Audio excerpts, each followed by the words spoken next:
Muy buenos días a todos. Gracias, doctora Dorotea, excelente exposición. Vamos a presentarle un caso clínico de una paciente de aquí, de República Dominicana.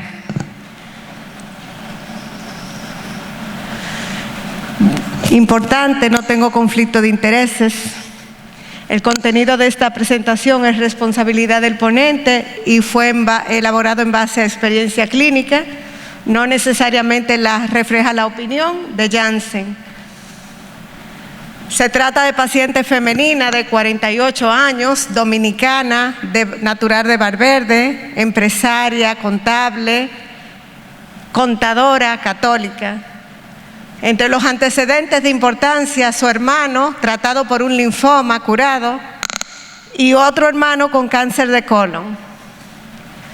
En la infancia, varicela. En los antecedentes de importancia, hipotiroidismo. En los últimos 2 años diagnosticada de hipotiroidismo, insuficiencia cardíaca, hipertensión pulmonar severa, infección por Helicobacter pylori, un pólipo adenomatoso con displasia de bajo grado, tratada con histerectomía, neoplasia cervical in situ, tratada con histerectomía, leucopenia de 2 años evolución y dolor óseo, con una médula ósea negativa, con electroforesis de proteína, método inmunofijación negativa, beta-2 microglobulina normal, en seguimiento. Entra la pandemia y en el 2020, ya ahí los antecedentes quirúrgicos, en el 2020 nos llega con edema de miembros inferiores, distensión abdominal, tos paroxística sin expectoración, disnea, edema de miembros inferiores, parestesia de miembros inferiores, malestar general y rash cutáneo. Entre los antecedentes, lo ya descrito, la leucopenia y la neoplasia in situ y lo que ya mencioné, acude por estos signos y síntomas que encontramos: fatiga, edema de miembros inferiores, ataque al estado general. La paciente lucía en muy mal estado general.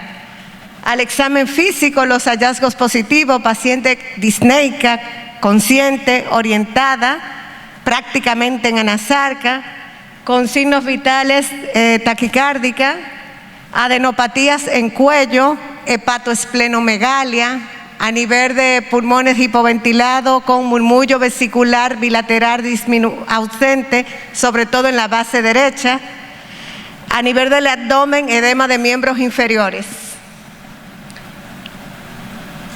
Y las analíticas de ella: glóbulos blancos 18.000, relevante la hemoglobina en 9 y plaquetas en 95.000. Alteración de las bilirrubinas, alteración de las pruebas hepáticas y alteración de la fosfatasa alcalina, con una proteinuria de Bence-Jones positiva. En los exámenes de tomografía, la tomografía de tórax, derrame pleural bilateral de predominio derecho, la resonancia de abdomen y pelvis, hepatoesplenomegalia marcada, ascitis, adenopatías retroperitoneales y lesiones osteolíticas a nivel de ambas cabezas del fémur y a nivel de L5 y S1. Un ecocardiograma donde reveló una fracción de eyección 65%, pero con datos de hipertensión pulmonar severa.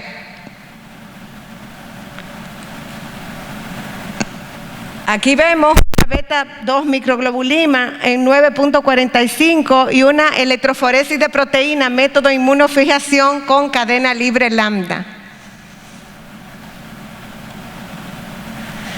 Unos estudios moleculares con importante translocación 14-16 en 85% de las células, translocación 14-20 en 30%, 4-14, 14-20 y 14-16 presente en la mayoría de las células.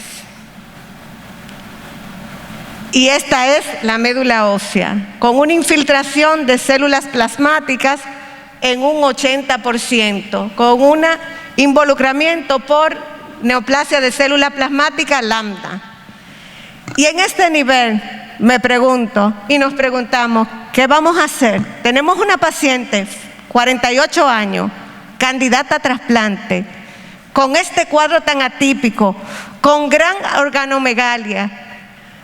Antes de hacer todos estos estudios, yo pensé en un síndrome de Poins, endocrinopatía, derrame pleural, hipertensión pulmonar, pico monoclonal, pero ya con la médula, la citogenética, que fue muy importante, la beta-2 microglobulina y todos los estudios realizados, pues estamos claros que tenemos una paciente con un mieloma múltiple, que está grave, que está en mal estado general, por lo que, repasando los tratamientos, ¿qué le íbamos a poner? Bueno, una realidad son nuestras guías, de las cuales nos llevamos, NCCN, el ESMO, las guías nacionales que actualmente tenemos. Una cosa es lo que debiéramos poner a la paciente, otro es lo que contamos en un país desarrollado como nuestro país. Y lo otro es la decisión, tanto del paciente como del médico. La oportunidad que tienen los pacientes para un trasplante de médula ósea en países como el mío son muy pocas, porque no todos pueden trasplantarse. Pero en este caso, esta paciente podía ir a Estados Unidos, por lo que la paciente es candidata a trasplante, todos tenemos claro que sí. Dentro de las recomendaciones, daratumumab, bortezomib, ciclofosfamida, dexa, podía ponerle daratumumab, bortezomib, talidomida, dexa, podía ponerle BRD, podría en las guías ESMO, daratumumab, bortezomib, dexa, BRD, que lo tenemos disponible en nuestro país, BTD, BCD, CBOR. Pero ¿qué pasa? Esta paciente, como ven, no era una paciente común.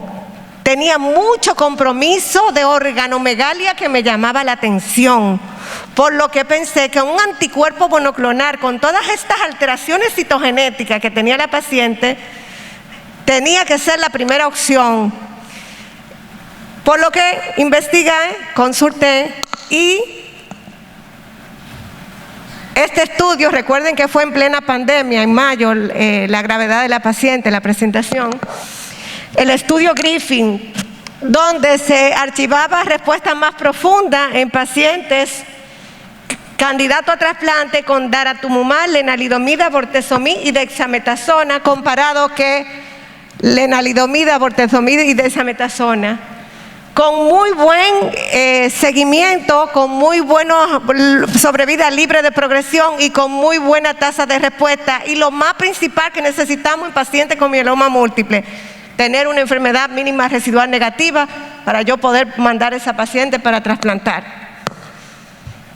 Y entonces me leí este estudio de Griffin en pacientes elegibles a trasplantes, donde los criterios eran pacientes de 18 a 70, un ECOS de 0 a 2, aclaramiento de creatinina bien, la paciente tenía la creatinina normal, daratumumab 16 miligramos por kilo, lenalidomida 27 miligramos vía oral 1 a 14, bortezomib 1.3 a las dosis habituales y la dexametasona.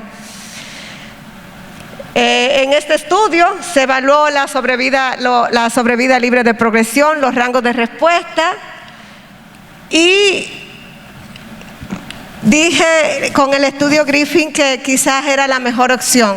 En ese tiempo de plena pandemia, la talidomida estaba agotada en nuestro país. En el estudio Griffin, miren cómo a la media de seguimiento de 13 meses hasta 22 meses, los rangos de respuesta completa muy buena y respuesta parcial a los meses y antes de trasplante, al final del primer ciclo y después de trasplante, los rangos de respuesta fueron mayores, con una P altamente significativa y con una respuesta global y sobrevida libre de progresión mucho mayor que comparado con BRD. En ese estudio, el uso de daratumumab, lenalidomida, dexametasona mejoró la respuesta, tanto respuesta más profunda como vieron en la tabla, como mayoría de las respuestas comparado con BRD, y una seguridad importante. Esos pacientes que fueron a trasplante no tuvo problema para la colección de la célula hematopoyética. Eso pasó también con la paciente cuando la trasplantaron. Y no afecta la movilización. Y tanto la sobrevida libre de progresión como la respuesta global a 24 meses fue mayor de 95% con resultados muy comprometedores. Por lo que después de ver este estudio, eso fue lo que se le puso a la paciente.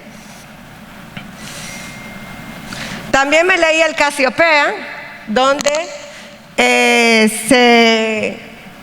en paciente candidato a trasplante con daratumumab, que tiene evidencia 1A, daratumumab, bortezomib, talidomida dexa versus bortezomib, talidomida dexa en pacientes candidatos a trasplante con un total de 1.085 pacientes. Eran pacientes de 18 a 65 años, donde la dosis del daratumumab, 16 miligramos por kilo, ciclo 1 a 2, cada 2 semanas, y los ciclos cada 3 a 4. El bortezomib, la talidomida y la dexa, comparado con bortezomib, talidomida, dexa.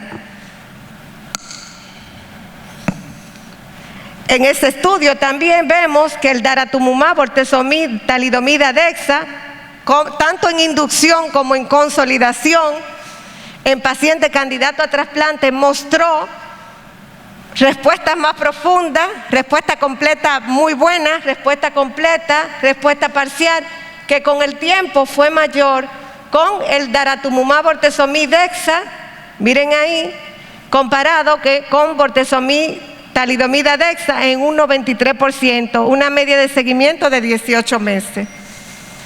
Si vemos aquí, de igual forma, daratumumab, bortezomib, talidomida, dexa, mientras más pasa el tiempo, más tasa de respuesta. O sea, son respuestas más duraderas, más permanentes y mayores.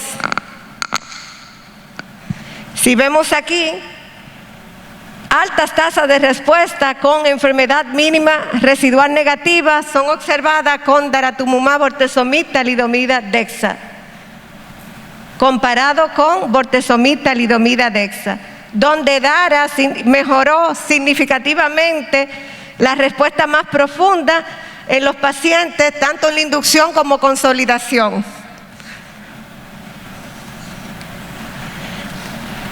También conocía del estudio Maya, que era en pacientes no candidatos a trasplante con daratumumab, lenalidomida, dexa, pero en esta paciente con ese gran componente ganglionar, quería agregar en vez de tripleta, una cuatripleta.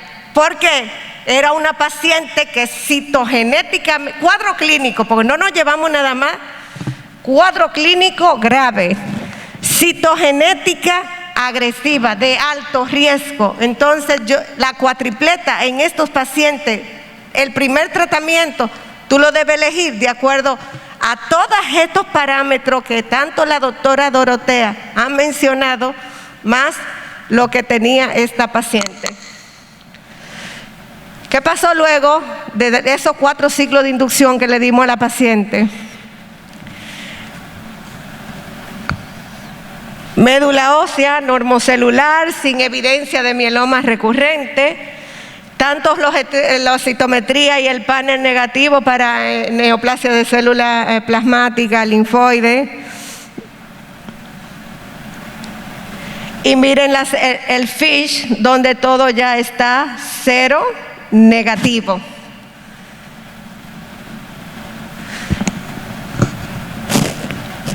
En esta paciente fue a Estados Unidos, terminó en Boston, Massachusetts Hospital, y la pregunta fue, ¿y en República Dominicana tienen estos tratamientos?